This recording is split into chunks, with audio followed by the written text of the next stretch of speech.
오늘의 말씀 마가복음 8장 29절부터 32절까지 말씀입니다.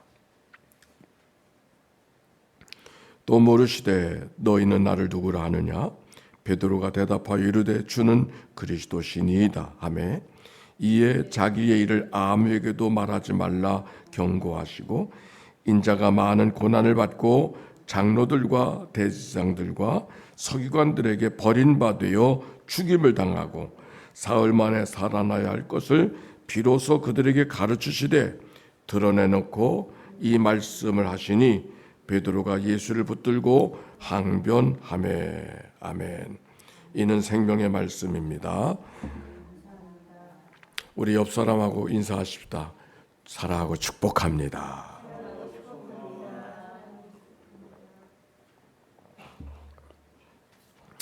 오늘 성경에 있는 말씀은 예수님이 제자들과 빌립보 가이사라 빌립보 마을에 가셨을 때 나눈 대화가 있습니다. 오늘부터 예수님께서 십자가의 여정을 출발하는 그런 시간이 되기도 하죠. 제자들에게 물었습니다. 사람들이 나를 누구라고 하느냐? 대답합니다. 세례 요한이라 하기도 하고 엘리야라 하기도 하고 어쨌든지 선지자 중에 한 사람일 거라고 이야기하고 있습니다. 이렇게 대답을 했습니다. 예수님을 선지자라고 이야기하는 것은 일반적인 이야기입니다. 그래서 이슬람에서도 예수님을 선지자 가운데 하나로 보고 있고 또 불교에서도 예수님을 부처 가운데 하나로 보고 있는 것은 다 그와 같은 의미로 볼 수 있습니다. 근데 예수님께서 그 말씀을 들으시고 만족하지 않으셨는지 제자에게 다시 묻습니다. 다른 사람이 아니라 너는 나를 누구라 생각하느냐 이렇게 물으셨습니다. 그때 베드로가 대답했습니다. 주는 그리스도시니이다. 주는 그리스도시니이다라고 하는 말, 이 그리스도라고 하는 말은 그리스도라는 말 자체는 기름을 부었다라고 하는 말인데 기름을 부었다는 말은 아무나 기름을 붓는 것이 아니죠. 왕이 될 사람, 제사장이 될 사람, 하나님의 권위를 인정해 주는 사람을 기름을 부었다는 말로 표현하고 있고 기름 부음을 받은 자라고 하는 것은 왕이라는 말이고 메시아라는 말의 의미가 담겨져 있는 겁니다. 즉 예수님이 하나님이 기름 부으신 만왕의 왕입니다. 메시아입니다. 고백하고 있는 거예요. 마태복음은 이 말씀은 주는 그리스도시요 살아계신 하나님의 아들이십니다. 이렇게 대답을 했습니다. 사실 제자 베드로가 예수님을 주라고 고백하는 일이 쉬운 일이 아니었겠죠. 왜냐하면 베드로와 예수님은 동시대를 살아가는 사람이고 같은 지역에서 사는 사람이기 때문에 그가 어떤 삶을 살았다는 게 다 알고 있었어요. 그런데 그를 주라고 이야기한다고 하는 말, 그게 어찌 가능하겠어요? 더욱이 지금 그들이 어디에 있는가? 가이사라 빌립보. 그 가이사라 빌립보라고 하는 것이 어딘가? 로마의 황제 가이사를 기념하는 곳에서 지금 묻고 있는 거예요. 왜? 그 당시에 주는 가이사 황제가 주였거든요. 가이사가 주인 것을 확인하고 기념하는 자리에서 너는 나를 누구라고 이야기했었을 때 주는 그리스도라고 고백하는 이야기는 쉬운 일이 아니었어요. 예수님께서 그 말씀을 들으시고 흡족하게 여기셔서 말씀하십니다. 이를 내게 알게 한 이는 혈육이 아니라 하늘에 계신 내 아버지라. 즉 내 생각으로 내 경험으로 내가 얘기했지만 내 판단으로 말하는 것이 아니라 하나님께서 너에게 이르신 것을 너가 순종하고 말하는 거라. 우리말로 말하면 성령께서 당신의 마음을 이끌어 주셔서 이와 같은 고백을 하게 하는 것이다 라고 예수님께서 말씀하고 있죠. 바울의 말씀을 기억하나요? 고린도전서 12장 3절의 말씀, 누구든지 성령으로 말미암지 않고는 예수를 주라 그리스도라 할 수 없느니라. 아멘입니까? 아멘이요.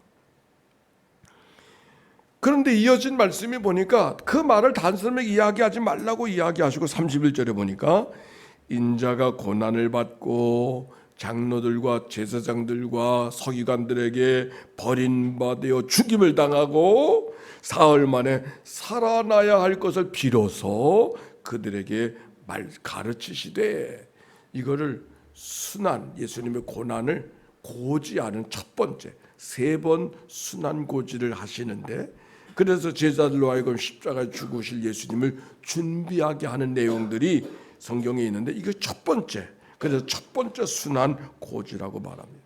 3가지를 말씀하셨어요. 고난 받으시고 버림받아 죽임을 당하시고 그러나 부활하실 것이라고 말씀하셨어요. 아마도 베드로가 예수님을 주라고 이야기했었을 때는 그가 높은 권세를 받으시고 시퍼렇게 살아계시는 것으로 그렇게 이야기하고 모든 세상을, 적어도 로마로부터 그들을 해방시켜 주실 분으로 생각하고 있었는데, 오히려 그분이 그렇게 되지 않냐고 고난을 받고 버림받아 주고 죽임을 당한다고 하는 그 이야기를 들었을 때 고지들리지 않았을 거야. 아니, 인정하고 싶지 않았을 거야. 예수님은 분명히 사흘 만에 살아난다고 이야기했지만 뭐 죽는 것밖에 생각이 안 나니까 살아난다는 말은 아마 들리지도 않았을 거예요. 길에 베드로가 뭐라고 그래요? 절대로 그런 일이 있을 수 없다고 항변했다 그랬죠. 이 항변했다고 하는 말은 에피테만. 이 말은 무슨 말이냐면 오히려 예수님을 나무랐다, 책망했다, 항거했다, 그런 의미예요. 예수님이 전혀 가당치 않은 말을 하고 계시는 것을 베드로가 저 표현하고 있는 거예요. 왜 그랬을까? 하나님이 생각하는 예수님과 베드로가 생각한 예수님이 주는 그리스도라고 고백했지만, 베드로가 생각하는 주 그리스도와 기대하고 있는 그리스도와 예수님 자신, 하나님께서 예수님을 이 땅에 보내주신 그 그리스도와는 같은 게 아닌 거죠. 아마 베드로가 생각하는 그리스도는 세상의 모든 권세를 다 취하시고 로마로부터 유대인들을 해방시켜 주시고 온 세상을 다스려 주시고 로마의 군대들을 무찔러 주시는 그런 분으로 생각하고, 그래서 그 주님이 높은 자리에 계시면 나도 덩달아 높아지는 뭐 이런 걸 생각하지 않았을까요? 뭔가 예수님을 위해서 따라다닌 것은 헌신과 희생이기보다 뭔가 예수님 때문에 득볼 일이 있을 거라고 생각하고 자기의 꿈을 이루게 하실 분이라는 것을 생각하고 따라가고 있었던 것이 바로 예수님의 이 베드로의 모습이었는데, 예수님은 전혀 그런 모습이 아닌 거예요. 그랬더니 예수님께서 뭐라 그래요? 내가 어찌 하나님의 일을 생각지 아니하고 사람의 일만 생각하느냐, 이렇게 말씀하셨잖아요. 우리가 지난번에 이 말씀을 렉시오 디비나를 통해서 말씀을 나누면서 하나님의 일과 사람의 일에 많은 사람들이 거기에 꽂혀 있는 것을 우리가 알게 됐어요. 여러분 한번 생각해 보셨어요? 무엇이 사람의 일이고 무엇이 하나님의 일인가? 무엇이 거룩한 일이고 무엇이 속된 일인가? 우리가 세상에 살면서 속된 세상, 제가 목회하면서 평생 기억나는 분이 한 분 계셔요. 권사님 한 분인데 그분이 보험하신 분이었어요. 근데 그분이 날 만나면 제가 세상 일에 너무 많이 열심을 다해서 하나님의 일을 해야 되는데 세상 일에 너무 열심을 다해서, 아니 교회 일이라고 다 거룩한 일이 아니, 교회 속에도 세상 일이 얼마든지 있어요. 오히려 당신은 보험을 하시니까 모든 사람들을 자유롭게 만나지 않느냐고 생명보험을 하시냐고. 진짜 생명보험은 복음을 전하는 거니까 만나는 사람들에게 복음을 이야기하시면 그게 하나님의 일이라고. 제가 하여튼 12번은 아니지만 3번 이상 얘기한 것 같아. 근데 그분을 만날 때마다 내가 세상 일에 빠져서 늘 그러셔. 어느 게 하나님의 일이고 어느 게 세상 일인가요? 교회에서 일하는 것은 하나님의 일이고 세상에 나가서 일하는 것은 사람의 일인가요? 아니, 어떤 일은 하나님의 일이고 어떤 일은 세상의 일인가? 오늘 성경 속에 어디에서 일하는가는 중요하지 않아. 무슨 일을 하는가도 중요하지 않아. 근데 중요한 것이 있어요. 그게 뭔가? 오늘 여기 하나님의 일이 무엇인가를 이야기하고 있어요. 베드로의 말을 예수님께서 베드로가 이야기했을 때 준 그리스도시라고 이야기하니까 이거를 내게 알게 하니는 하나님이시라 그랬잖아요. 그게 하나님의 일이지. 이거를 내가 알게 하니 친구처럼 살아가는 그가 태어났던 성장하던 어렸을 때 코올리던 걸 다 알고 있는 그 예수를 어떻게 그리스도라고 이야기할 수 있어요? 사람의 판단을 할 수가 없어요. 그런데 불구하고 그가 그리스도시요 하나님의 아들이라고 이야기했잖아요. 그래서 주님 뭐라고 말씀하셨어요? 이렇게 네가 말할 수 있는 것은 내 생각 때문이 아니라 하나님이 당신을 통해서 이야기하고 있는 거라고. 하나님의 순종하기 때문에 하는, 그게 하나님의 일이죠. 결국 하나님의 일과 사람의 일은 어떤 일, 어디에 사는 일이 아니라 누구의 순종을 통해서 일을 하고 있는가. 이 말씀을 준비하는데 어떻게 어제 한 형제가 기억이 났어요. 우리 준범이라는 형제. 어제 갑자기 그 형제가 생각이 났어요.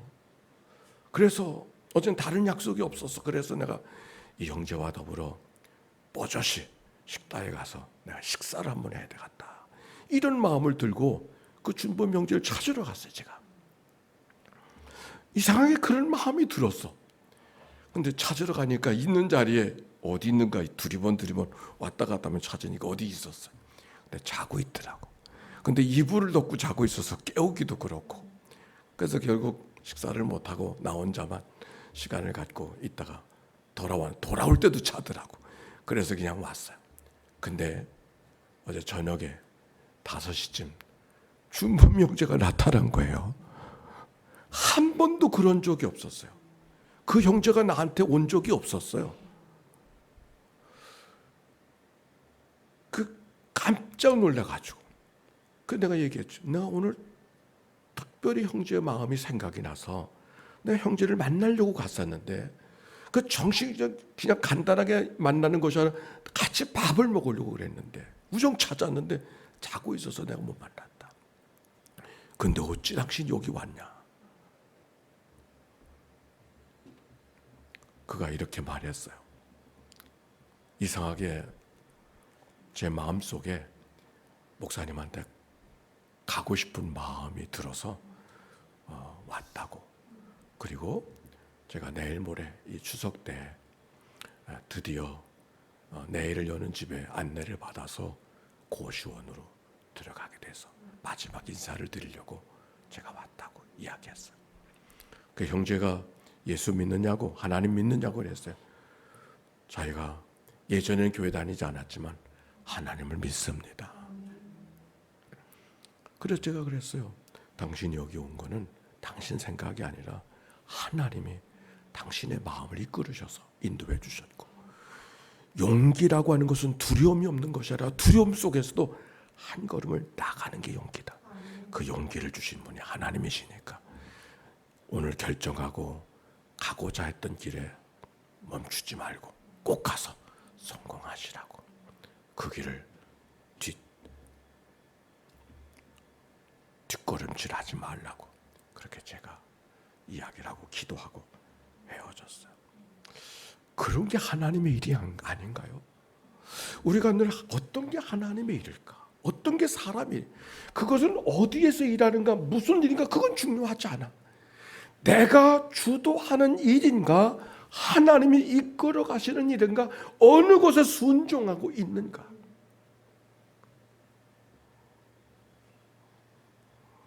이제 주님이 말씀하십니다. 누구든지 나를 따라오려거든 자기를 부인하고 자기 십자가를 지고 나를 따를 것이니라. 이 말씀을 묵상하면서 제자들이 두 종류 제자가 있구나. 다 제자라고 말하지만 사람의 일을 생각하고 주 예수를 따르는 사람과 하나님이 일하시는 분이라는 것을 기억하고 순종하면서 예수를 따르는 그런 제자. 하고 싶은 일 때문에 주님을 의지하는 그런 사람과 하고 싶은 일이 아니라 주님이 나를 통해서 일하시는 것이 무엇인가를 순종하기 위해서 예수를 따르는 사람. 여기 자기를 부인하고 자기를 십자가를 지고, 자기를 부인한다는 말은 자기의 잘 되기를 원하고 왕 되기를 원하고 꿈을 이루기를 원하는 마음을 부인하고 십자가를 지고, 십자가가 없는 사람은 아무도 없어요. 다만 그 십자가는 다 지기 싫은 거예요. 원하지 않는 거예요. 힘든 거예요. 고단한 것일 거예요. 근데 그 십자가를 지고 나를 따라라. 우리가 날마다 오늘의 말씀을 묵상하는데 이 시편이 다음 주간에 끝납니다. 365일이 끝납니다. 늘 오늘의 말씀을 나누면서 어제의 말씀으로 나눴는데 이제 이번 주간 말고 그 다음 주일부터는 다시 시작하는데 오늘의 말씀으로 가야 되겠구나. 어제의 말씀이 아니라 오늘의 말씀으로. 우리가 오늘의 말씀으로 날마다 씨름하고 살아가야 되는 이유가 어디에 있는가? 오늘도 주님을 따라가고 있는가를 주님께서 우리에게 묻고 계심에 대답하기 위한 것임을 생각하게 되었어요. 오늘도 주님이 우리에게 물으십니다. 나를 따르고 있는가? 우리가 예수를 누구로 고백하는가? 중요하죠. 그러나 그 예수를 고백하는 것은 사람마다 다 달라. 그 베드로가 사단이 되잖아.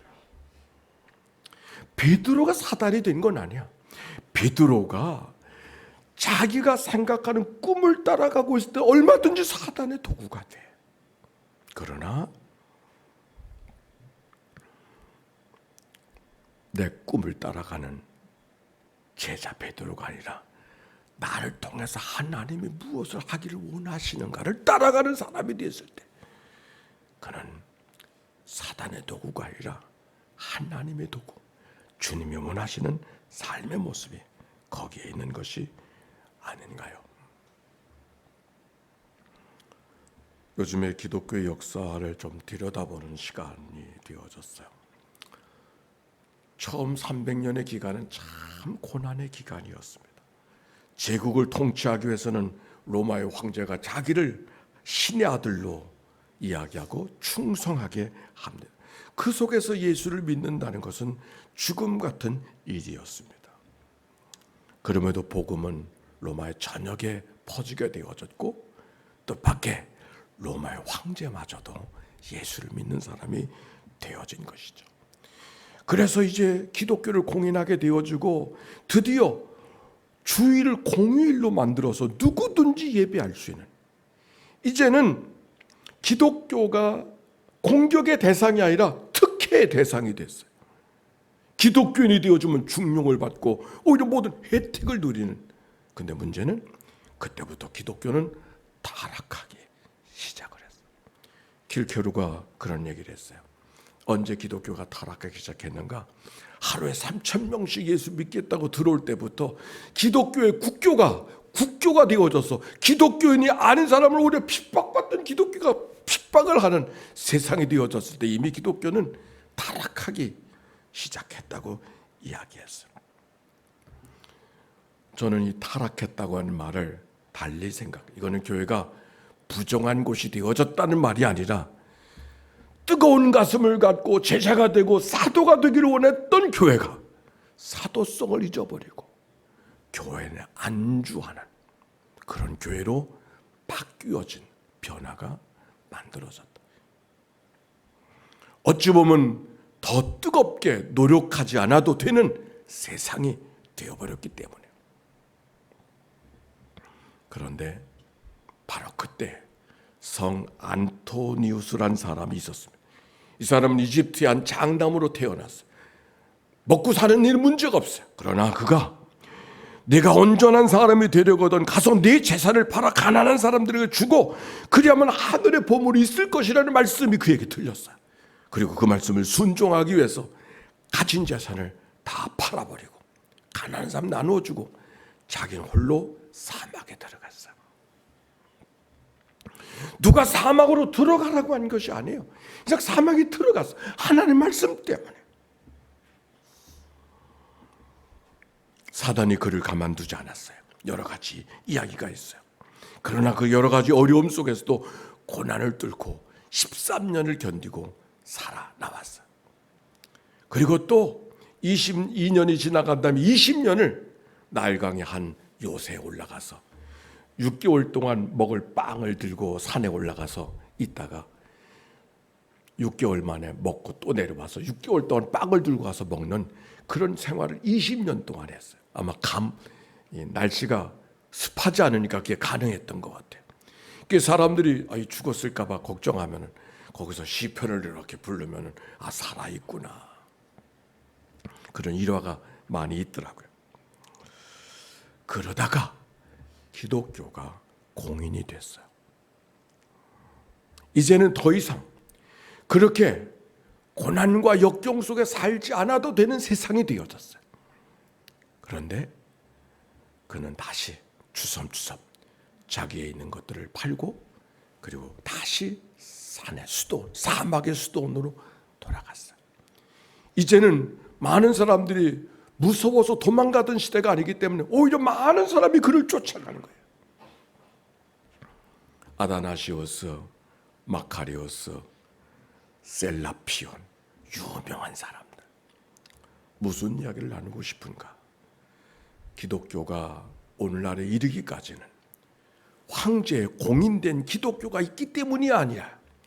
오히려 고난받는 시간 속에서도 묵묵히 십자가를 진 어떤 사람들이 복음을 붙들고 있었기 때문에 그 복음을 따라간 사람들을 통해 세상에 무너지고 부정하고 타락한 세상 속에서도 오늘도 여전히 십자가 된 복음의 역사를 살아왔던 것이 기독교의 역사라고 하는 것. 우리는 오늘 누구를 향해 걸어가야 되겠는가?